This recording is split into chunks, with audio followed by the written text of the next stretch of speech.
Have you noticed with all those celebrities that tell you and I what to do, you know, this sort of thing, how to vote, all that sort of stuff? There was a plethora of them, wasn't there not?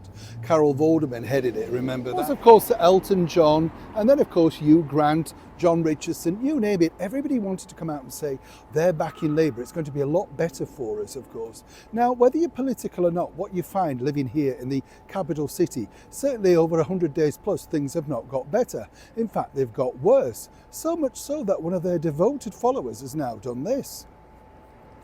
Good to see you as ever. We're on the back of a London bus, so do forgive me, but you know, you have to make these reports, as I say, as and when and where we can get around.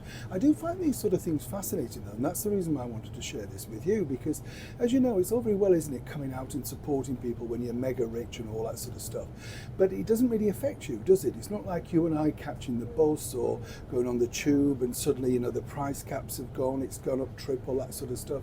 This is why celebrities are very keen to come out and get publicity. Over in America, you're seeing so many people now claiming they're going to be leaving if one or the other become the president, and you think, oh, stop it. You're just playing for attention. That's the problem. But over here, you see recently the lovable actor Hugh Grant. I've met him. Nice enough chap, and you know, pleasant enough in that sort of stuff, and famous for so many of those big films. Now, where it gets really interesting is he recently had a spot of bother while travelling around London in his car.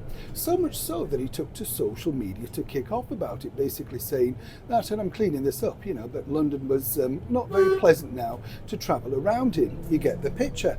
Now, this, of course, is Hugh, who also recently appeared on the tabloid programme alongside Prince Harry, where he was taking the tabloids to task.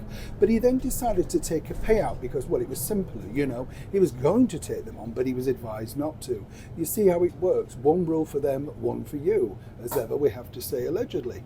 But moving forward, you, as I say, took to social media to attack, literally, the current government over here in the very heart of London, including, some might suggest, the current Lord Mayor. That is, of course, the Mayor of London, Sadiq Khan. Now, here's where it gets interesting, because Sadi, yes, old Sadiq Khan, was very unhappy about this. He loves to be stood next to celebrities.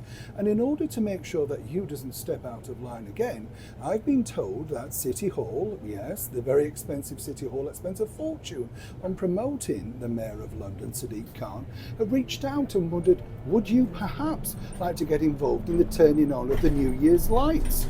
I kid you not, and as ever we have to say allegedly, but I'm right, City Hall? Now here's where it gets even more interesting, because if he couldn't make that, well, maybe he would, you know, just like to put a message alongside, of course, Sadiq Khan. See how this works, doesn't you? You see, if you kick off and you're a celebrity, they'll do anything to keep you quiet, including, of course, giving you the thing that you really desire the most, attention.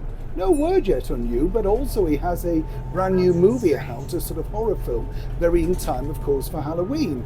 So whichever way you look at it, it's worked out very well for you kicking off on social media.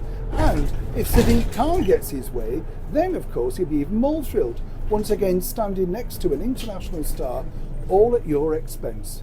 Neil Sean at the back of a big red London bus.